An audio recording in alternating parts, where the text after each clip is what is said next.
vuelta que se titula Intersticio, y tiene un epígrafe que dice así: ¿qué perdón, qué condena alumbrarán el paso de una sombra? Olga Orozco, Las muertes. La realidad por la que transitamos es separada por un hilo fino en un corte tajante de un orden otro que se nos pega con toda su viscosidad. El aire denso de enero se propaga como una neblina invisible por todo el comedor y se me pegaba a la piel en forma de humedad, haciendo que las perlitas de transpiración rueden cuesta abajo por mi frente. La máquina de coser tarareaba su traqueteo al compás de las puntadas doradas que disparaba sobre la tela ocre del vestido. En su incesante marcha, la aguja me mordió el dedo como una bestia. Giré la rueda para que me suelte y la sangre, que no tardó en salir, imprimió un círculo bordado en la tela. Remedios suele encomendar vestidos de vírgenes.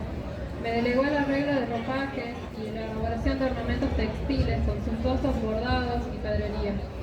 El lavado de manos exhaustivo es parte del ritual de trabajo. Tenía pesadillas en las que mis manos, deshidratadas como pasas, escalan mis párpados durante la noche en posición arácnida y logran hacerse paso por mi cara agradada. Me persiguió durante mucho tiempo el temor de que, en el inútil esfuerzo de limpiar lo indeleble, lograra hacerme desaparecer con él.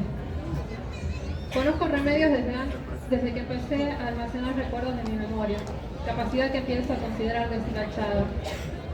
La conozco desde que mi madre me vestía con esos vestidos pálidos de colores desteñidos, llenos de volados y combinados con unas millarminas que ella insistía en ponerme, pese a que me provocaban heridas a carne viva, arruinándome las medias blancas perfumadas con agua oxigenada y decoradas con un manchón herrumbrado. Remedios desperdiciaba sus días enteros, sentada en una silla de madera y me miraba existir, procurando que lo hiciera bien.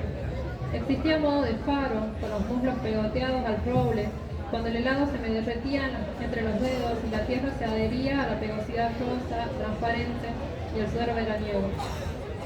Los últimos vestigios de sol se desperdigaban temprano por el patio y su luz permeaba el vidrio escarchado mientras tomábamos leche chocolatada hervida, y ella estaba sentada con una pollera enorme que le cubría hasta la punta de los dedos del pie.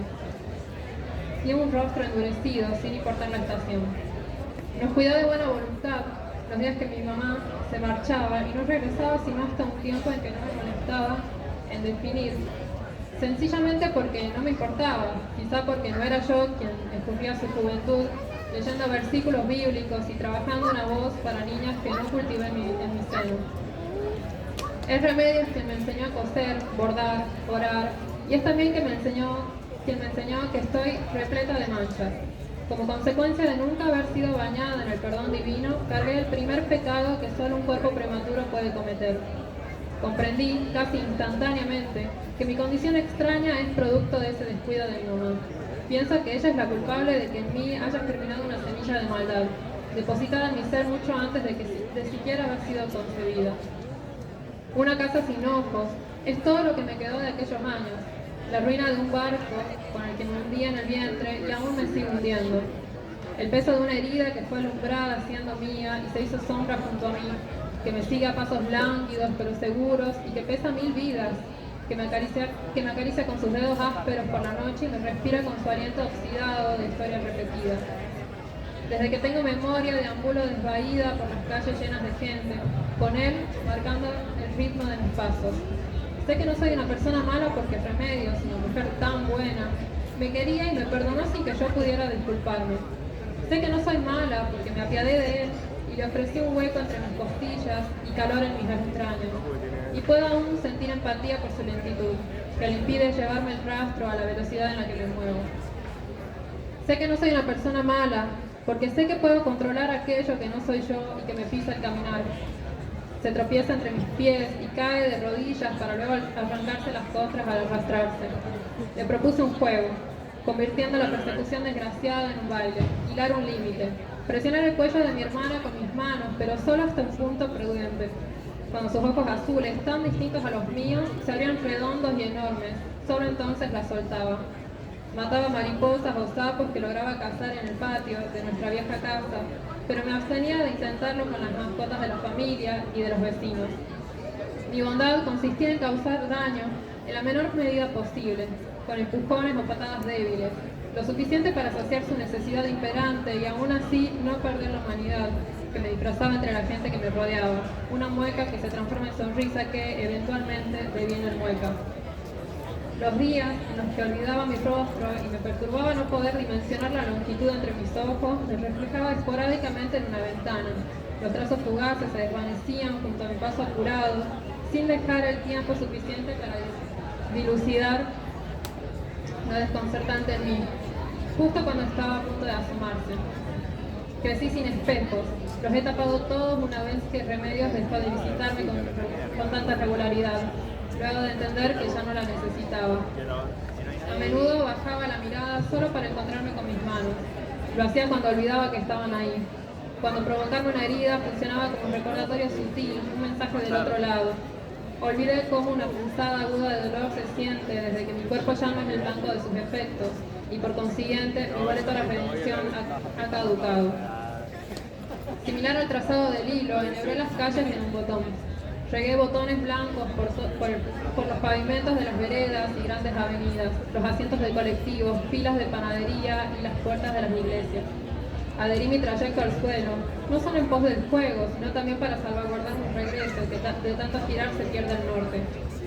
Ayer dudé, no sabía si pasar o esperarla en la entrada de la catedral. Podía ver su cuerpo delgado y envuelto en su ropaje exageradamente grande, que pese a ser de su talle no dejaba de hacerla ver diminuto por su escualidez. Decidí dejar un botón blanco cada 3 escalones y finalmente uno rojo en la puerta, hilar el límite. Hemos llegado a ese acuerdo sin necesidad de hablar. Él se queda donde yo dejo el botón rojo. Solo puede esperar el siguiente para seguir avanzando, jugar el juego y estirar el hilo. Cuando ingresé, el sermón estaba concluyendo y los alargados y geométricos asientos acomodados en líneas que dividían el salón estaban ocupados por rostros de porcelana maquillada. Todos voltearon a verme y por un momento temí haber sido desobedecida. Le sonreí de manera opaca mientras avanzaba al ritmo de la voz grave del padre leyendo el Salmo 32:10. Sentía los ojos pegados a mi piel como abrojos verdes que se me pegaban en las zapatillas cuando me metía a jugar con mi hermana en el patio. El dolor terrenal es lo más cercano que estuve alguna vez al éxtasis divino, pensé, pero la redención no será mía, sino de otro. A menudo terminábamos en la salita de emergencias, porque los bichos que encontrábamos de día entre los yuyos de noche se le metían entre los zapatos, y cuando se acordaba de sacudirlos antes de meter los pies, como se lo advertían, los alacranes parecían esperarla sigilosamente en su almohada, robándole el sueño de amigajas. El eco que rebotaba contra el techo altísimo regresaba por mí y se me insertó en el cráneo. Me devolvió los tac-tac de mis zapatos contra el suelo. Todos me miraron con el ceño fruncido y comencé a pensar que estaba siendo ruidosa sin percatarme. Las piernas me flaquearon y el aturdimiento no me permitió repetir la palabra final. No comprendía por qué habían tocado las campanas a esa hora. Remedios me miró con tal palidez que nunca antes había tenido lugar en su cara. Me recibió la bolsa de papel que contenía los textiles que me había encargado, retrocediendo como si pudiera atropellarla. Fue entonces cuando tuve la certeza de que el camino se hacía círculo, los extremos se juntaban y la tensión que mantenía el orden artificial se soltaba, los bordes se rozaban.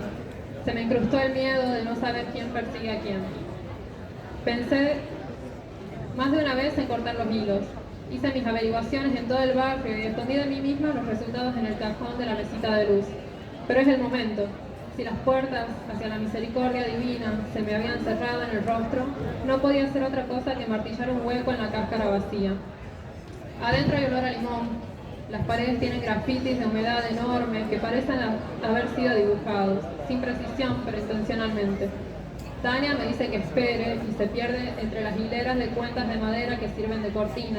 Entonces espero. Entre la punta de los dedos sostengo un botón y lo hago girar de un lado a otro, lo cambio de mano, lo dejo quieto. Me pregunto qué pensarán los Remedios del lugar en el que estoy.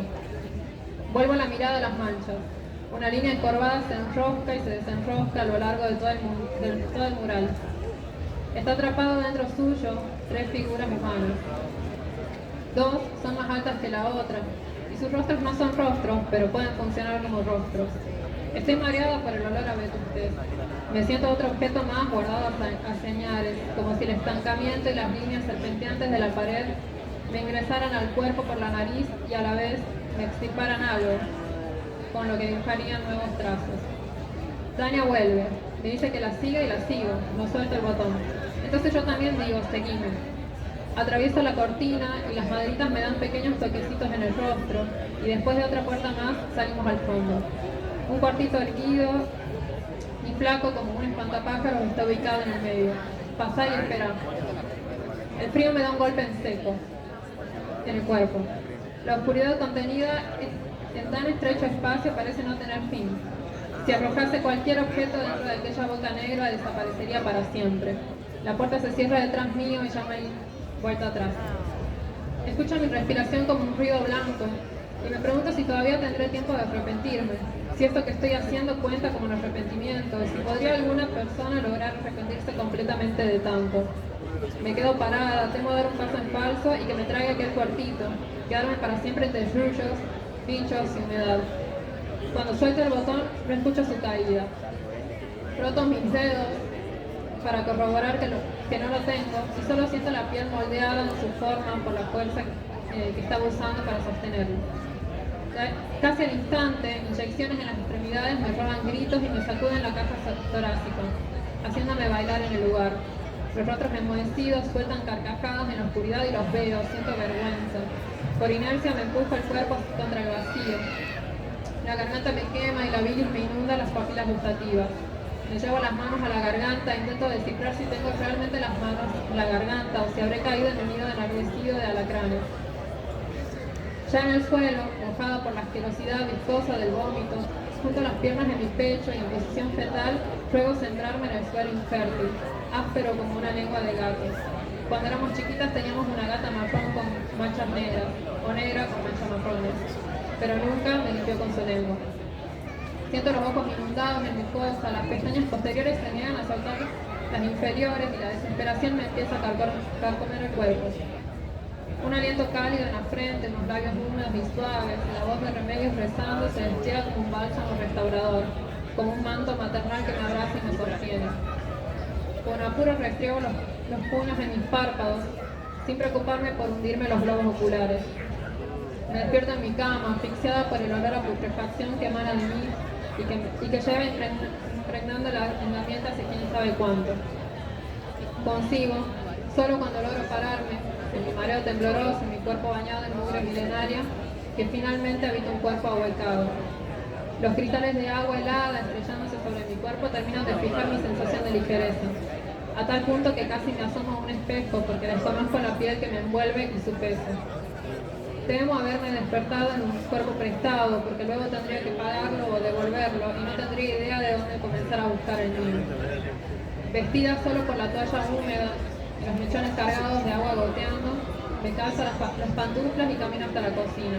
Siento tanta hambre, un hambre voraz que no sentía hace un tiempo, y que si no fuera porque sería imposible sentirla sin un estómago, pensaría que Tania me vació los órganos y me hizo lugar. Tarareando una melodía dulce y suave, prendo la hornalla, pongo a calentar un poco de pan al que le corto el borde color musgoso. Se me viene a la mente ese posteo que alguna vez leí sobre que cortar la parte visiblemente enferma era inútil, porque de manera silenciosa toda la superficie ya había sido contaminada y tan solo era cuestión de tiempo, como todo, pienso. Deslizo las cortinas dejando pasar los últimos hilos dorados de la luz en la cocina.